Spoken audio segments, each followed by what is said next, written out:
C'est bon, allez, on y va. Donc, on s'était arrêté où? Regarde tout si c'est bon là, c'est bon là? Ça va? On va ou pas? Je suis coupé? Toi, Regardez peut-être. ouais, on t'a un peu coupé, je trouve. Ouais, il faut la monter, non, il faut en bas là. Vous avez un. Ah, en bas. Non, ça. C'est bon. Attendez, on va le refaire encore après. Là, c'est bon? Là, il faut que tu t'assieds d'abord. Ouais, là, t'es très bien, là. Top. Alors, Netivot Olam, Netivot Torah, Netiv Torah.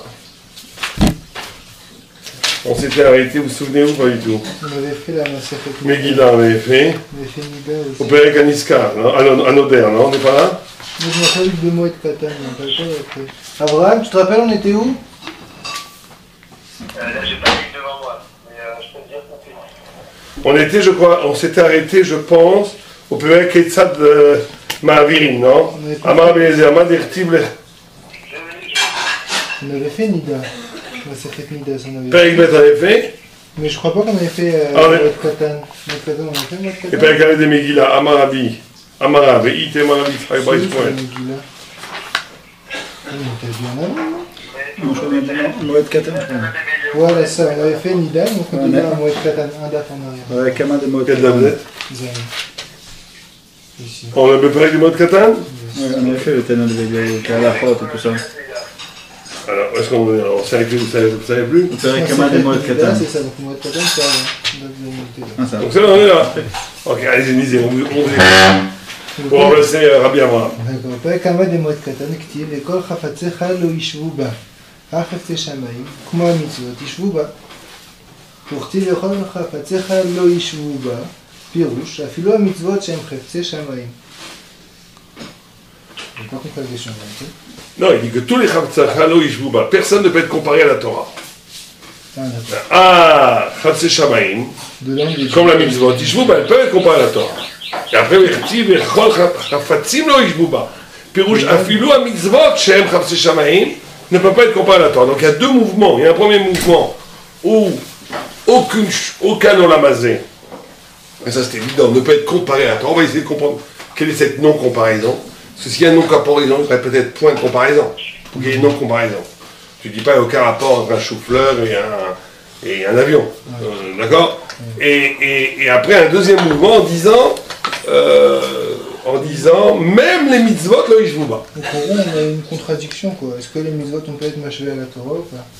Exactement. ומתרץ, לה קשה, במצווה שאי אפשר שתעשה לידי אחרים, ובמצווה שאפשר שתעשה לידי אחרים. Donc tout ce que c'est lo yishvuba, c'est quand personne d'autre que nous peut faire la mitzvah, et si quelqu'un d'autre que nous peut faire la mitzvah, donc à ce moment-là ça devient yishvu. Exactement. Continue un petit peu, après on va envoyer. פירוש, כי התורה היא השכל העליון שנתן השם יתברך לעולם, ובוודאי מעלת השכל היא יותר על החפצים שהם גשמיים.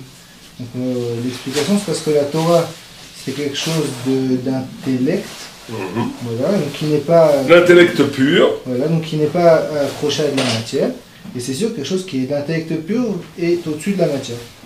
C'est donc au-dessus des mitzvot qui sont faits. non, là on parle du premier mouvement.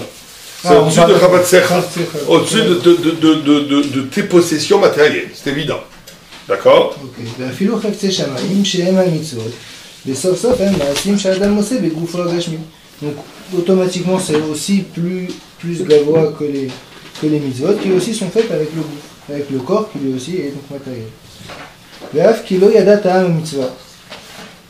Même si on ne connaît pas la raison des mitzvahs, et donc il y a dans chaque mitzvot quelque chose de transcendant, de l'intellect pur, de toute façon, il y a dans le fait que la mitzvah s'accompagne d'un acte physique, quelque chose qui est inférieur à l'étude de la Torah qui est purement intellectuelle. C'est pas forcément qu'il la rabaisse, mais qu'il accroche au matériel. Ou qui accroche au matériel, ou qui concerne le matériel, ou qui rentre dans les catégories de la matière. On va revenir dans 2 minutes. Je voudrais juste que vous lisiez un peu plus, et après on reprend tout. Donc כמו שביארנו בהקדמת אבות, וכך כל חפצי שמיים לא ישבו בה. Donc c'est pour ça que même les mitzvot ne peuvent pas être comparés à la Torah. אמנם אם אי אפשר שתעשה על ידי אחרים, donc si personne ne peut la faire, בוודאי המצווה קודמת. C'est sûr qu'il faut donner une Un dîme prioritaire. un dîme prioritaire à la mitzvah. Au bureau d'Avarze, qui im yomar adam el motora velo et suka velula, bevadaï a mitzvah kodemet. C'est sûr que si une personne dit je vais étudier la Torah et je ne vais pas accomplir les mitzvot de suka et de velula, c'est sûr que dans ce cas-là, on devra faire la mitzvah. Ouais. כי המצווה כשלא נעשה, יש כאן חיסרון גדול, שהמצווה היא חיוב על האדם. Parce que la mitzvah, lorsqu'on ne l'accomplit pas, ça crée un manque dans l'homme, l'homme n'est pas complet, parce que la mitzvah est une obligation par rapport à l'homme. Veilo à Torah, ima'ala la adam. Par contre, la Torah ne va pas créer un chisaron, ne va pas créer un manque, mais elle va rajouter une valeur ajoutée à l'homme. Il dit pas rajouter, hein. Il dit que la Torah, je pense que c'est une ma'ala. C'est quelque chose qui est par-dessus l'homme. Oui, mais c'est quelque chose qui est absolu. Il y a un absolu dans la Torah. La mitzvah, elle n'est pas absolue apparemment. La Torah. Il dit pas ça pour le moment. On va voir ce que tu dis. Et Ima la Torah en kan chisaron kolkar. Alors on va voir ce qu'il dit. Reprenons d'abord depuis le début. D'abord il dit, c'est intéressant de dire, de définir qu'il n'y a pas de point de comparaison entre la mitzvah et les chatsecha, ça veut dire les préoccupations matérielles ou même spirituelles de l'homme, dans la mesure où la Torah, elle est, qu'est-ce qu'il dit, qui a Torah, il y a sechel ha'elyon, ok, she'natan Hashem yitbarach le'olam. Donc déjà, il faut comprendre que ce qu'il y a d'exceptionnel dans la Torah, c'est qu'on a accès à une intelligence supérieure dont l'essence est donnée. Ça veut dire dont l'articulation aura, on ne peut pas étudier dans ces conditions, il y a trop de bruit, dont les sens ne s'articulent pas. En d'autres termes, il y a la Fouquet. Qu'est-ce que c'est le Sechel Ha'elyon? Sechel Ha'elyon, c'est pas qu'on produit des concepts, qu'on produit des idées, qu'on produit une approche intellectuelle du monde, que pourrait faire la science et la philosophie, mais qu'on a accès à un don, Chonen Adat, c'est ça que dans la Tfila on dit Chonen Adat, celui qui donne l'intelligence, le don Chonen étant constitutif, coextensif du Dat, parce qu'ici on a accès à quelque chose qui ne peut pas venir des catégories du monde. Le point de non-comparaison entre la Torah et le monde, c'est que la Torah a pour racine quelque chose qui est au-delà de l'être. Absolument, radicalement autant. Radicalement nouveau. Ce qui nous pose la question, nous quand on étudie la Torah, chaque fois, d'essayer de déceler le point, ce qu'on appelle le chidouche, le point de nouveauté qui est impensable sans la révélation, sans le noten. Sans le noten adat, sans le chonen adat. C'est-à-dire que le chidouche, avant qu'on dise, n'existait pas. Il est donné. Ce qui est important ici, c'est la notion de donner. C'est la notion que tu ne peux pas accéder au concept. Le concept thoraïque est un éclair qui déchire le tissu mondain. C'est pas une lecture de la matière.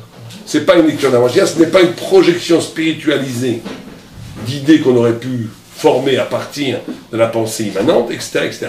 C'est véritablement un don, donc il faut trouver le mouvement du don. Le mouvement, et c'est là l'Oishvuba. L'Oishvuba, c'est qu'il n'y a pas de point de comparaison dans le mangenon, dans le mécanisme qui produit des concepts.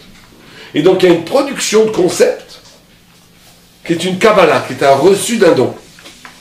Bien qu'au final, ces concepts sont assez matériels. Non, quand tu étudies la Torah, c'est pas matériel. Quand tu étudies la Torah, c'est pas quelque chose de matériel. Alors c'est ça le problème. Le problème, c'est comment définir un vrai concept de Torah. Un vrai concept de Torah, c'est le moment où tu es capable de voir quelque chose, ça peut être quelque chose, ou de penser une pensée, comme Dieu la pense. C'est un arrachement total de la condition humaine. On peut penser comme matériel, une création d'un mouvement matériel. On ne peut jamais pouvoir penser quelque chose qui n'est pas dans notre tfissa. C'est pas une question de tfissa, c'est une question, quelle est la nature du concept avec lequel tu travailles? Est-ce que tu es capable d'avoir une pensée qui excède tous les mécanismes du monde, c'est-à-dire tout l'être, qui n'est pas une production d'être. Et on voit très bien que ce passage du Baral, c'est un passage qui se débat dans le problème de l'acte, l'obligation, mitzvah, chez Efshar el-Acherim. C'est qu'à un moment donné, s'annule le côté vertical de la transcendance de la vérité, parce que tu es obligé de faire. Et dans ce cas-là, il y a un din kadima. Il y a quelque chose de supérieur dans l'action à la pensée. Et pourquoi c'est important de comparer si c'est les autres, à dire c'est quoi là? Non, ce qu'il te dit ici, c'est qu'il y a 3 mouvements. Il y a un premier mouvement où on te dit la Torah, elle est supérieure à toute modalité mondaine. Donc, premier, c'est quelque chose qu'il faut méditer. Ça veut dire que, est-on capable de pratiquer un art de penser, un art de parler, un art d'exister, dont les racines sont un don. Ça veut dire, quand je dis don, ça veut dire dont l'horizon, quand je dis l'horizon, ça veut dire le background, ce qu'il y a derrière, l'écho est un écho qui ne prend pas racine dans le monde. Mais tu es mais dans le don de Dieu. Mais toi, tu es Médaillek, la différence, c'est pas Noten Adat, c'est Chonen Adat. Non, ici, il dit que Hachem Noten, qu'il a donné. Mais dans le Tfilah, on dit Chonen. Oui, mais il semblerait qu'il y a comme une subtilité entre les deux, non? Peut-être, sûrement. Chonen, c'est parce que c'est un digne de Chen. C'est qu'il donne de Chonen, il y a un digne que Hachem te fait grâce. C'est un don que tu ne mérites pas. Ah, voilà. Que tu ne mérites pas. C'est quelque chose de merveilleux, d'exceptionnel de recevoir l'intelligence. Alors que la nourriture, on peut la mériter. Peut-être, mais restons au texte. Ça, c'est la première chose. Deuxième dimension, c'est que maintenant, tu as une mitzvah qui, elle, bien sûr, est l'inscription de la volonté divine dans la matière. Donc tu pourrais dire qu'elle, elle correspond, elle est à égale valeur que l'étude de la Torah, puisque les deux sont la volonté de Dieu.